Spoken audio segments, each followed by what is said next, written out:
Պրամյությանը անդամակցելու որոշման պարագայում Հայաստանը կկործնի որոշակի արտոնություններ երկրի համար կսահմանվեն մաքսատուրքեր, ինչպես նաև կփոխվեն գազի և էլեկտրաէներգիայի սակագները, հայտարարել է Ռուսաստանի փոխվարչապետ Ալեքսեյ Օվերչուկը։ Նրանք պետք է պարզապես հասկանան, թե ուր են իրենց տանում, եթե նման որոշում կայացնեն, հանգիստ կխոսենք նրանց հետ։ Հասկանալի է, որ կառաջանան մաքսատուրքեր, կփոխվեն գազի, նաև էներգիայի գները։ Վեստի տեղեկատվական համակարգին տված հարցազրույցում նշել է Օվերչուկը։ Անդրադառնալով ԵՄ-ի կողմից Երևանին խոստացած $2 միլիարդ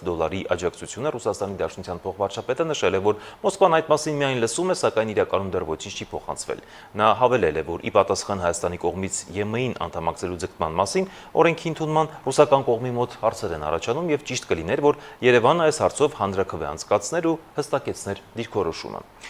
Ոչ ոք չի ուզում, որ Հայաստանը դուրս գա ԵՏՄ-ից, բայց իրավիճակը ոչ ստանդարտ է, կրկին Վեստին ասել է Ռուսաստանի փոխվարչապետ Օվերչուկը։ Գիտենք, իրավիճակը շատ տարօրինակ է, ոչ ստանդարտ, քանի որ ոչ ոք չի ցանկանում, որ Հայաստանը դուրս գա ԵՏՄ-ից, և Հայաստանի ղեկավարները նույնպես ասում են, որ չեն ուզում դուրս գալ ԵՏՄ-ից, ասել է նա։ Նա շեշտել է նաև, որ Ռուսաստանը կցանկանար, որ Հայաստանը մնար միության մեջ։ Մենք կողմ ենք, որ Հայաստանը մնա ԵՏՄ-ում և բարգավաճի և շարունակի զարգանալ նույն տեմպերով, ինչպես դրանք արել են վերջին տարիներին, երբ ԵՏՄ-ում էին, ընդգծել է Օվերչուկը։